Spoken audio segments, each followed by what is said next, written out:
gonna do a presentation today on enterprise applications. So what I'm hoping to go through is a little bit of a celebration. I think 2011 has kind of been a big kind of red letter year. We've done a lot of growth, a lot of expansion, new regions, new services, a lot of stuff built. Who cares about all that stuff? What's interesting to me is there's a whole bunch of new big enterprise customers that are deploying their applications on us today that just weren't there yet. 2011 is really a moment where that kind of folded over. This slide got a lot cooler looking that year. A lot of the services that we built, a lot of the systems from Amazon took a couple steps forward, added a couple extra features, a couple extra utilities in place to make it so that enterprise applications, and they work great. There are some differences, there are some configuration changes, there's some that aren't there yet. What I'm hoping to do is to spend time today going through how the enterprise deploys their applications, enterprise applications, securely, efficiently, quickly, now, pronto. And a whole bunch of the reason you're doing this is so you can get it done. And step by step, they do this in a very prescriptive, very deliberate, very intentional way. And then we'll go through an enterprise success story with Shaw Media. They've done an amazing job following some of our best practices and delivering great value on top of the platform in the context of enterprise applications. And then I'll come back around and look at a couple of design rules, a couple of good ideas, best practices, things to take forward. There are a lot of talks here today, so don't mistake. I will not go through a whole bunch of shiny web apps. There isn't going to be a bunch of talk about big data. Those are other tracks. What we're talking about today is the enterprise applications, the big ones, the ones you write the big checks for, Oracle, SAP, Microsoft, IBM, the big ones.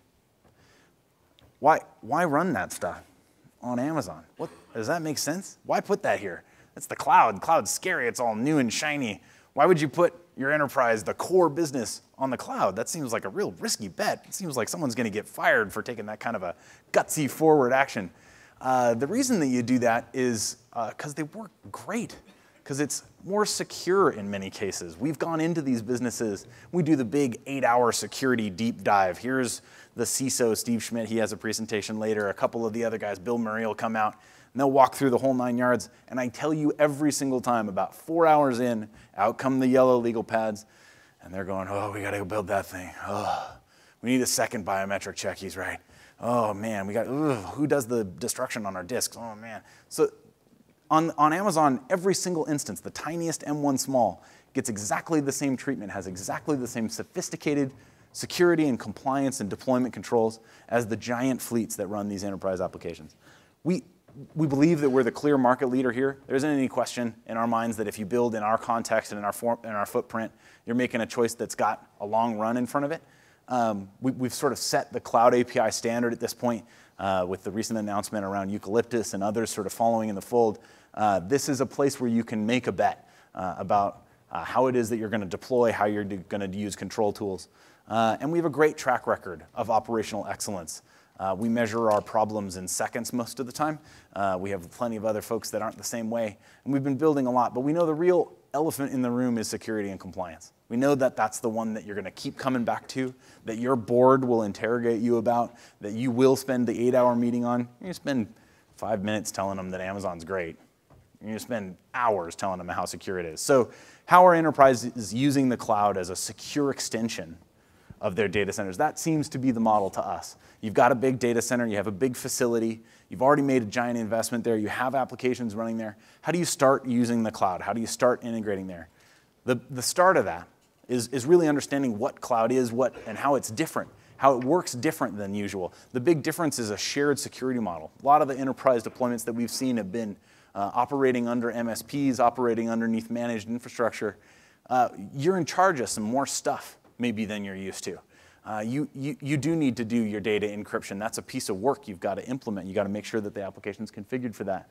You've got to make sure that you've gone through and protected your credentials, just the same way as you have keys to get into your backend systems for VPN, you have keys to get into us.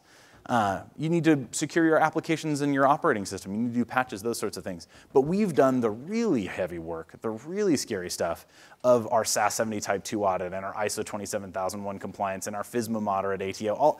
All of those security things, we've done the work, and we have some of the best people in the world, I promise. Guys from the FBI, guys from the CIA, guys that I am a little nervous to be around, who are super, super good at making sure that we're doing this the right way. I don't mess with them. They do a great job.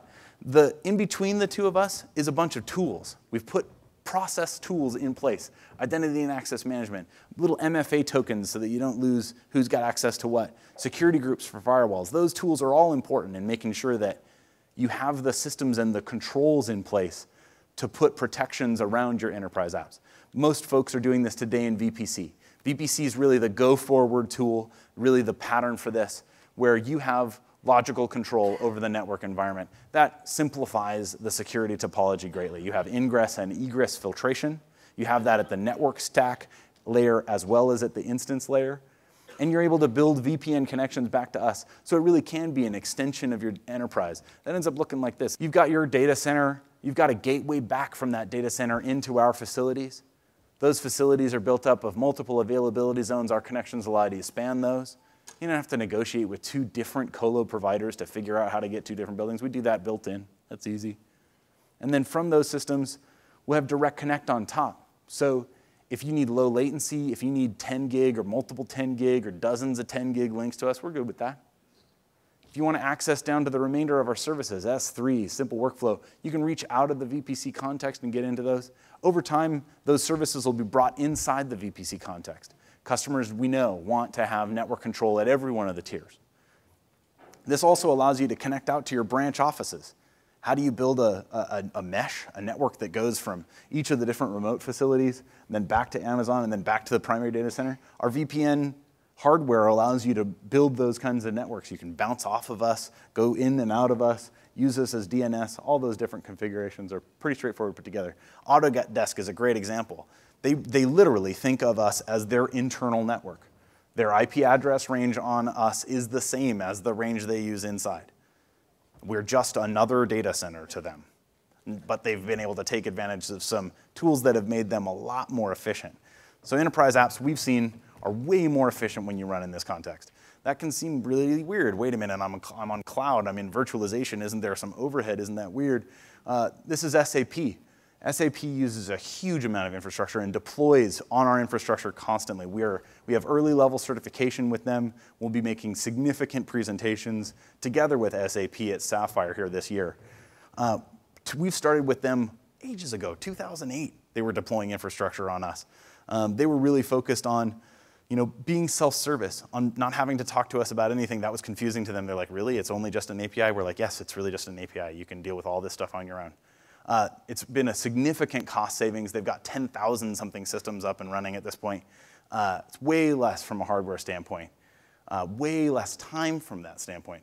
They've told us that it's 77% cheaper internally when they're running these kinds of test systems. They don't have to pay for them all the time. They only turn them on when they need them. Their customer workshops, their test, their dev, their demo. You guys train internal people on your Oracle systems or your SAP systems or your big database applications, your big internal apps. Train them on systems that aren't there forever, full time. Turn them off when they go home. Huge savings for those kinds of devices. They build customer demos right now. It costs like $76, or it's even 76 cents. Yeah, it's $76 to run this giant system for them to do a customer demo. That kind of performance at that cost is unbelievable. Their usage, as a result, has gone through the roof. Each one of those little different colors is a different application. They have hundreds of different applications that sit on top of us. A bunch of their public applications, carbon impact on demand, all of their demo stuff, all that runs with us. And they're continuing to certify. That's stuff that gets used downstream. So folks like Red Lion Hotels, they work with us and with systems integrators like Second Watch. They built up this whole core IT infrastructure. They built that with us and saved 58% year over year. That's when they've been able to measure. That's massive. Most budgets are hunting down the 5% they can shave off or the 10% they can shave off. That's big a difference. Or for your backups, for your disaster recovery. We work with Store Simple. They've taken all of this upfront infrastructure that you'd have built and to do your DR for those big applications. You'd have a storage server, you'd have these tape backups, you have all this sort of equipment. They throw all that stuff out. You're paying just per year for their equipment. You pay just per K per hour with us in S3. I mean, it's such a huge reduction in the cost, the total cost of ownership for this stuff. We worked together with Lionsgate. They had real crunch. They were in Santa Monica. They're in a data center they'd provisioned there, and they're out of space. How many of you have run out of space in one of your colos? That hurts real bad. They won't just kick a wall over for you. For some reason, they're out of racks. The power's run out. There's no more power in the area. So for Lionsgate, it was power. Their data center just wouldn't give them any more. Building a whole new data center was what was on their plate. They're like, let's pour more pavement. We got to make sure that we get the building right. They looked at, well, in the short term, let's think about maybe trying a little with Amazon. So they put some SAP ERP systems on us, their SharePoint production infrastructure on us as an emergency measure. We've got to have machines running. It works. It works great. They've had no sorts of issues. They learned through a bunch of stuff. They made some configuration changes. But now they're looking at it saying, forget it. This is so much faster. It's so much easier to get it done this way. Their provisioning time goes from weeks to days. I mean, it's such a massive shift. Amazon did the same thing. All of our intranet, our SharePoint, I use it every day as we're moving documents back and forth. This PowerPoint deck was in our SharePoint 5 minutes ago. And that SharePoint runs on top of an AWS infrastructure. They were looking at 4 to 6 weeks for procurement, racking, stacking, configuration. Frankly, that's pretty fast for average IT infrastructure shop at a big, secure, regulated environment. They do that now in minutes with us. The one that blew me out is operational overhead. You have servers, how many has done a lease return on your machines? You're all done with these ones, you can send them back. Don't need those anymore. Anybody done that? Couple? 2, 3? That's time consuming too. These guys were wasting all these hours on work that's clearly not innovation. When you're the guy who's boxing up the racks and taking them back home and sending them back so you don't have to buy them at the end of the lease, I'm telling you, you are not changing the future of your business. So we worked together with Smartronix and Syneractive.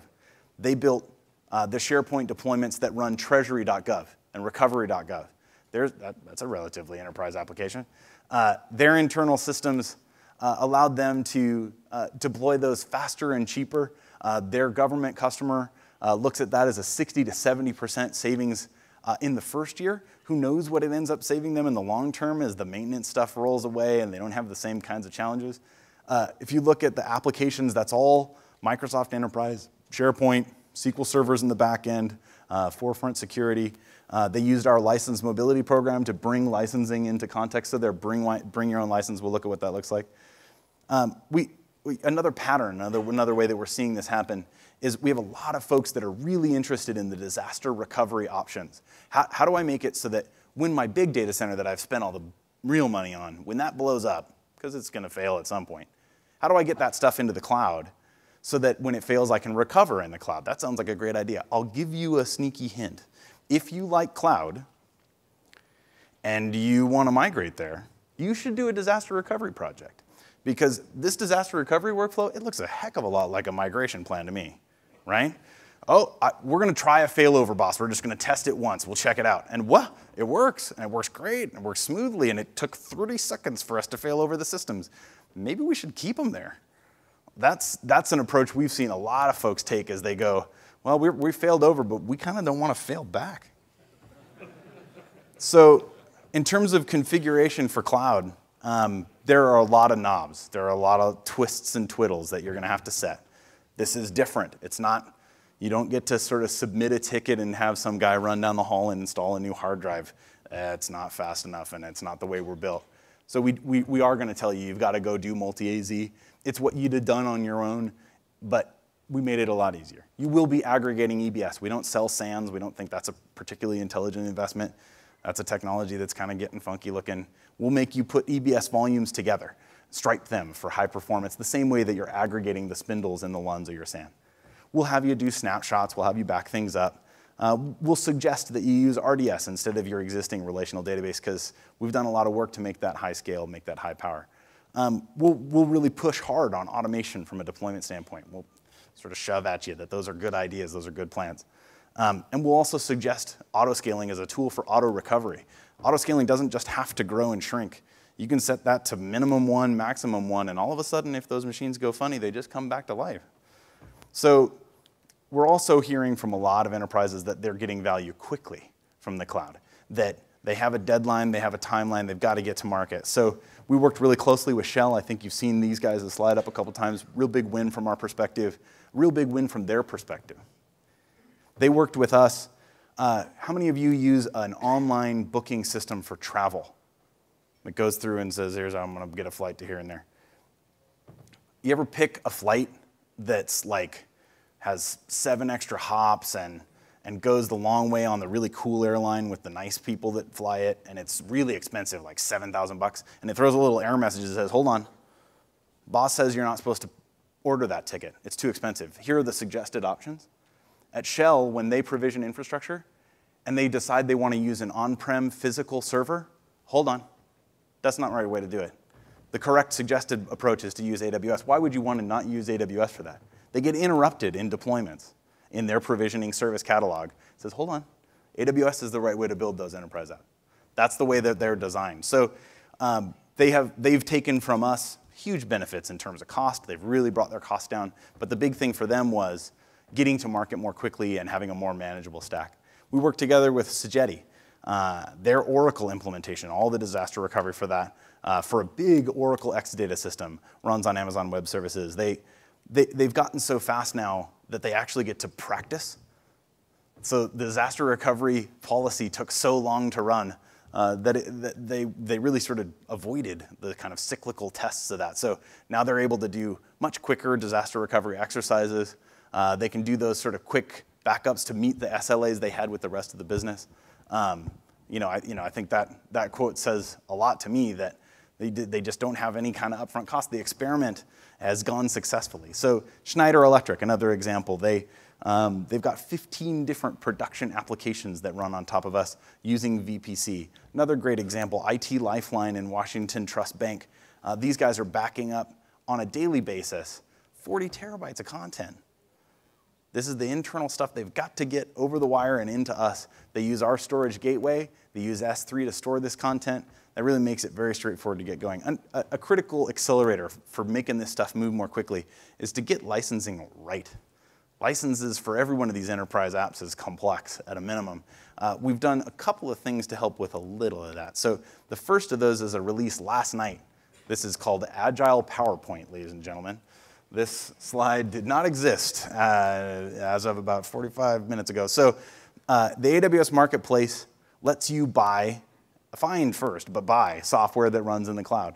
So rather than download and install and call your licensing guy and make sure that it's okay and do all this sort of extra steps, you click it, you buy it, you deploy it, it runs. We already had that for some applications, OEM'd licensed software. So when you use Windows from us or you use SQL Server from us, or we have Red Hat licenses from us the same way.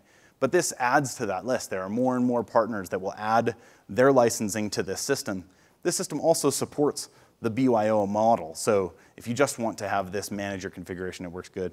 There are benefits for both groups, so we know that they're incentivized just as much as us. We think that'll drive a lot of new enterprise software usage. So it's hard to read that list. You have to kind of squint.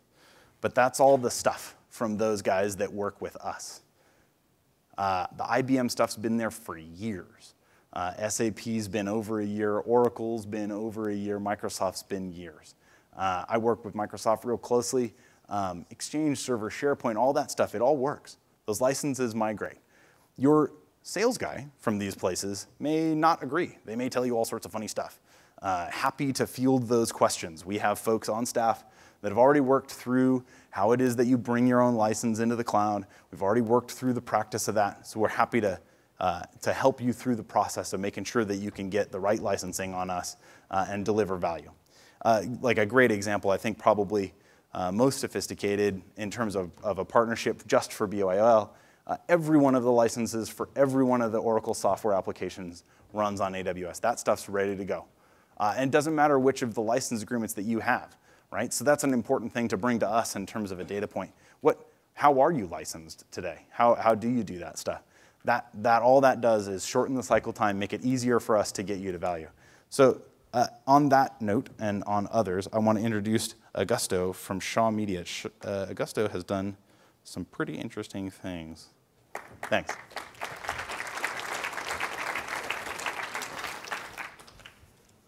Hello, I'm Augusto Rosa. I work for Shaw Media. Is a big broadcaster from Canada. We're part of a really big company, 15,000 employees. It was a big leap of faith when we moved into Amazon about a year and a half ago. So it's, but I think what we did and what we delivered is a really good example. I call it, it's really nice, funky, and is amazing. So what I'm going to be talking about is really like who we are, what happened, why did we go to AWS, what do we deploy, a very standard enterprise application, some of the lessons learned, we had failures, we had problems, we learned from it. We believe in learning, and what are our future plans around Amazon. So again, we operate about 18 TV channels, a lot of specialties in Canada, like Food Network, Mystery TV, AGTV Canada. It's really a huge, we stream about petabytes of data online. It's a really huge amount of channels. We're part of a big telco company, ISP, phone company. We're a pretty big company. On the enterprise scale, we're all over Canada, offices pretty much almost in every province. So why did we move to Amazon? We moved to Amazon. Shaw Media itself, the broadcaster, was acquired by Shaw Communications about 2 years ago, year and a half, 2 years ago. We were bankrupt. In fact, we had the broadcast side had gone to two acquisitions. So technology in disarray. We had multiple data centers, none of it redundant. Power failures in the middle of the night that took hours to recover from the data center from 6 years ago. Like being bankrupt itself, we didn't really have a lot of money to invest in capital costs. So that says it. So when we got there, like we had to do something. The company was a big company. We had the TV channels, newspaper channels. So half of the company gets purchased by Shaw Communications, was the TV channels. So our websites actually hosted by the other side of the company. So there, the pressure to move out, we had essentially, if we could move in 9 months, we would save $2 million. Just in hosting costs, we were paying the other company that had the savings. We had another big objective, which was to really empower the business. We have TV channels, and we couldn't deliver websites on time. We couldn't do anything. We couldn't do mobile applications on time. We really had to empower our business to deliver value and to make money. So, and obviously our development team, our technology team wanted to be agile and deploy as quick as possible. So again, we had 2 physical data centers with no redundancies. They didn't really talk to each other. Some services here, some services were there. About 36 websites, public-facing sites, multiple APIs, web services. Actually, we probably have about 4 or 5 content management systems combined, because as technology got upgraded, there was like all these content management systems. And the technology is really dated. Like we had failures of power, failures of all sorts of things, network gear that went down, servers that went down. So it was a really tough situation, to be honest, and we didn't really have the capital to invest on that. And to be honest, I have a lot of experience on this, and the last time I did a network migration of a simple website usually costs $1 million up to build a whole stack. Even counting that you actually have a data center, you would have to buy, your racks, your network gear, your servers, and all licenses. That's a minimum of $1 million on the enterprise world. So from our experience, what really worked for us was a really quick deployment. So what services we're using right now, and we're constantly evaluating, doing more and more. We're using EC2 with DBS volumes, because on Windows you can't really use the non-EBS volumes. We're using Elastic Load Balancers, S3, CloudWatch. So you guys know, we are a fully Microsoft.NET shop. We're essentially a Windows shop. We use the common enterprise applications, MySQL 2008, Microsoft Server 2008. So all these things that you commonly see on an enterprise. Like other things that work, we really fast deployment. The last time when we did the first initial migration to AWS, we essentially had 1 month to have the first public site live in production. So it was 2 weeks to learn how to use Amazon, deploy Active Directory, configure security, all these things, and 2 weeks to learn the CMS. We had a commercial purchase CMS to learn. Our developers had to learn. Saying that, it was a very simple public-facing website, but still, it is an enterprise. We have to make sure it's secure. You have to make sure all these things are happening, because you're going to have problems with your compliance and your security department. So it's really fast deployment, even on the Windows world where automation is a challenge. So our first site went live in 4 to 5 weeks. In 9 months, we deployed 36 sites. Some that we get about 8 million page views a week. It's a huge amount of traffic we get daily and weekly. We're very cyclical. We stream a lot of video, so it's kind of a really big deal. It's very public facing as well. As a second phase, we migrated a second data center where we went from Windows 2000. For that one, we didn't redevelop the application. That's an example how, for the first phase, we actually redeveloped the application into a new CMS. The second phase, we actually did we moved the application from a very old data center. Was ASP applications, like really 9 years old technology. We essentially moved it in place. It took us 2 months to have, and to be honest, in terms of infrastructure doing it, like you spend a lot less time making sure the infrastructure is working.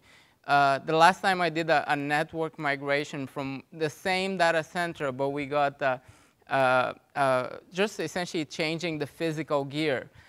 It took us 6 months of talking what we're going to do on the enterprise, because there was the network group and the other group and the security. We couldn't figure out what VLANs to create.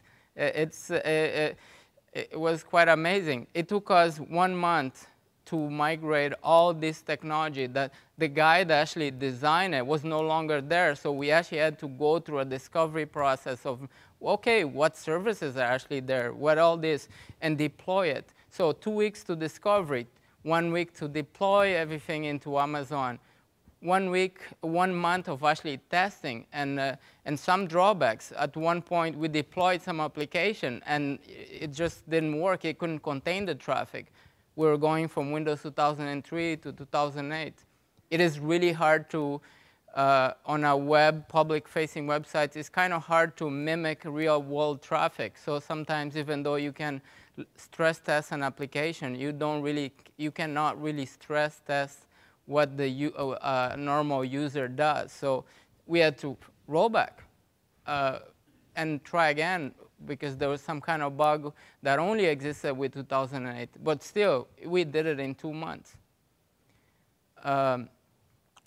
So, like, back at stressing, creating a new web farm is 1 day to 5 days. After a while, it becomes really hard, really simple. You have your own WMI, that you have your standard things. Is it hardened?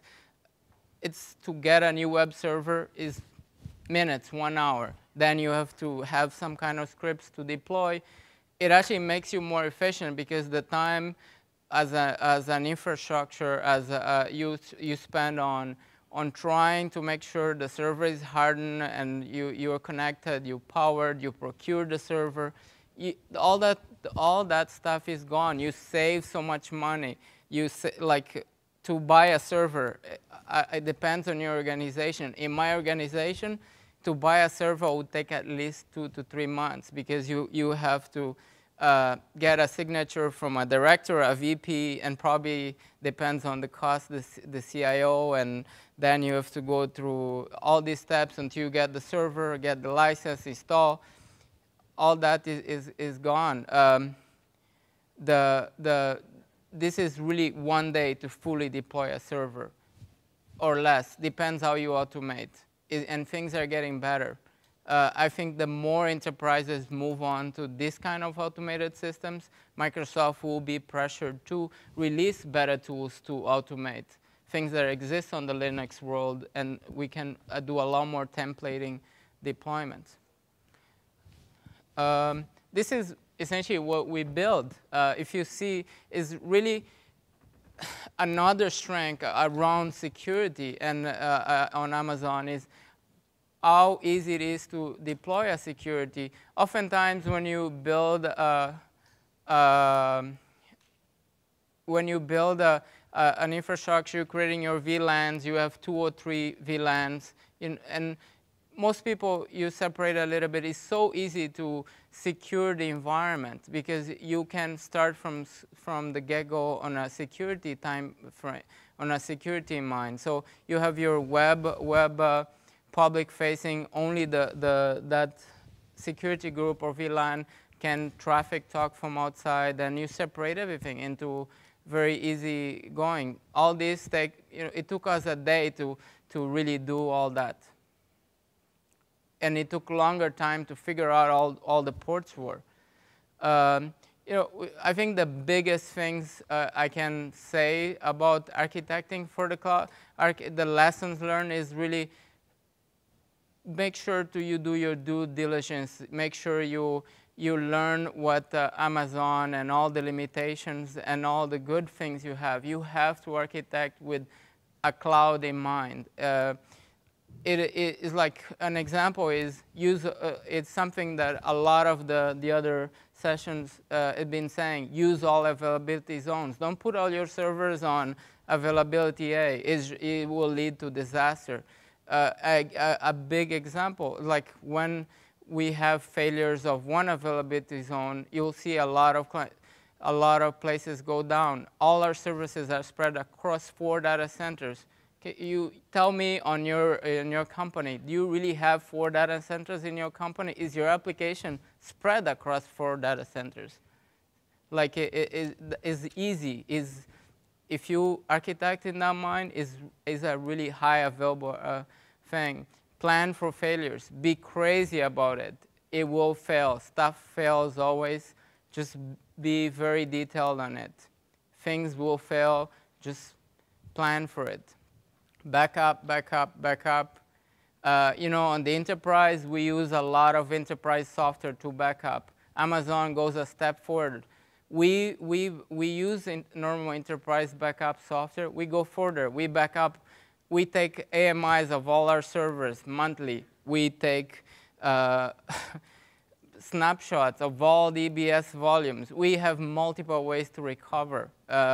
we replicate it to another S3 region. So it's just be careful about it. Document your DR properly. Test it. Go through it quarterly. Fail things. So you know, because things will fail on an environment so elastic. So you have to be prepared. A big challenge on the because in the enterprise world we use a lot of Windows stuff. Things will not work as prescribed. Example: SQL redundancy. You cannot use failover clustering. Active Directory, you don't have static IPs, so you have to find ways around. Sometimes you have to find through automation scripting. Sometimes you have to go back to that technology that was released 10 years ago by Microsoft. It's just what you really need.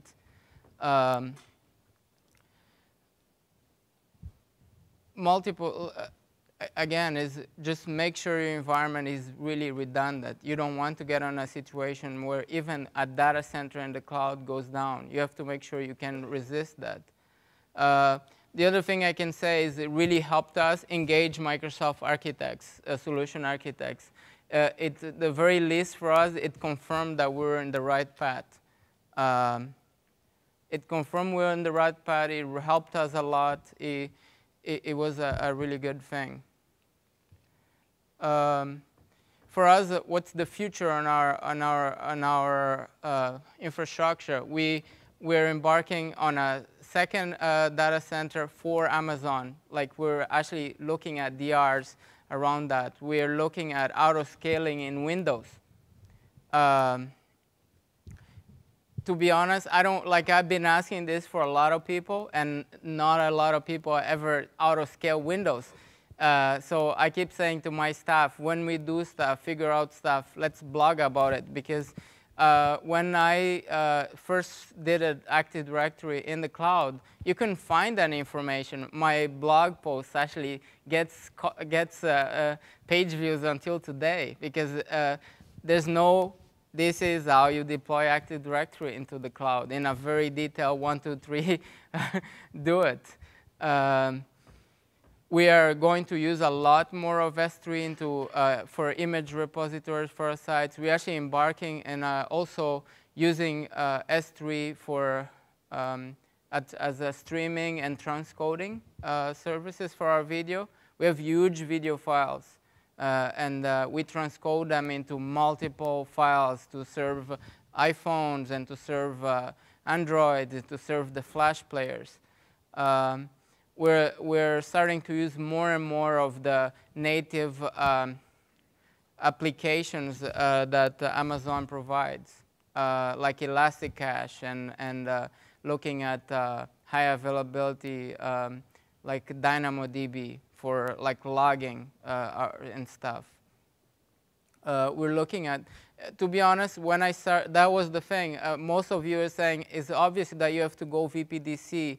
For us, when we started a year and a half ago, that wasn't good enough, and that's another thing we're looking. Should we migrate our public cloud into the virtual private cloud? And that's it.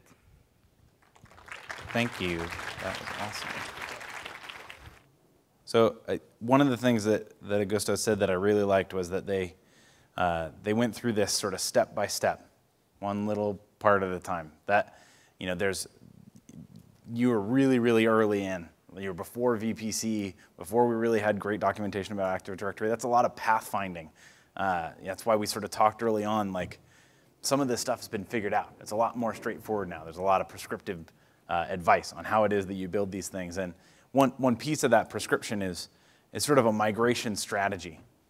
We talked a little earlier about what makes sense. One sort of sneaky trick is using disaster recovery, but we know there's a more formal process you'll probably want to go through where you're evaluating which applications right off the bat, which ones have the sort of minimum dependency tree, which can be severed and deployed on a standalone way.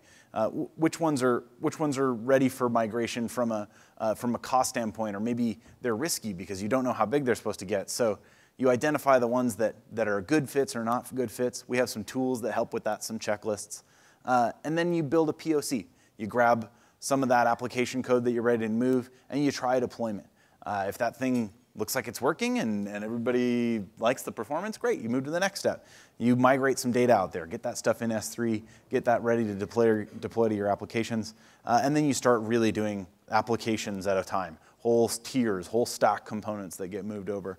Once you've done that, you'll probably come away from the process with having learned a lot of stuff. The folks that do this the first time, they write a lot of notes down. Wow, we didn't realize that it had been, we gotta make sure we share the SSH keys around, or we should figure out a way to track which security groups are what, or man, we gotta start tagging our assets. That's an easy way to keep track. You take all those notes and you go back again and you do the next round. You'll take the next step. You'll move through the next set of deployments. So we've seen a pattern where there are some obvious and clear fits. The web application layers of your enterprise apps, some of that stuff can move. The batch processing systems, the central CMS systems that, like what Augusto talked through. There's also like digital asset management systems or video deployment systems. Some of those kinds of tools, they're a little more natural fits. They're a little easier to deploy. Maybe there are better patterns for that stuff. The big, simple pieces, the SAP component, you can bring like a demo of that over to show that it's possible. Start building the not only the technical experience, but the observation experience of being able to show your executives, being able to show the decision makers, look, man, this goes. Here I stop it, it stops going. Here I start it, it starts going again. That kind of flip allows you to get the approvals required to go do a migration, evaluate its success, iterate, and then rinse and repeat. So from a golden rules standpoint, we really hope that one of the things you're taking away is that it really is possible to use cloud for secure, efficient, agile, repeatable deployments of these kinds of applications. That virtual private cloud plus direct connect plus your wide area network connections, that really is the new LAN. That's the new network that is local to your business. The internet is the way that all of your customers are communicating with you, that all of your systems that are interconnected, use those systems in combination. We also really think it makes a lot of sense to involve those application vendors. Go grab the guys that have built the big apps and bring them to the table. We're happy to talk with them. Your solution architects, your account managers, they want to have that conversation. They're ready to do it. Also the sort of, making sure that you're attending to configurations for cloud and understanding your licensing from either the marketplace option all the way up through bring your own license or the licenses that we sell through OEM. I know that's a bunch of stuff and there's time for questions after this, but I really want to say thanks and appreciate everybody taking the time.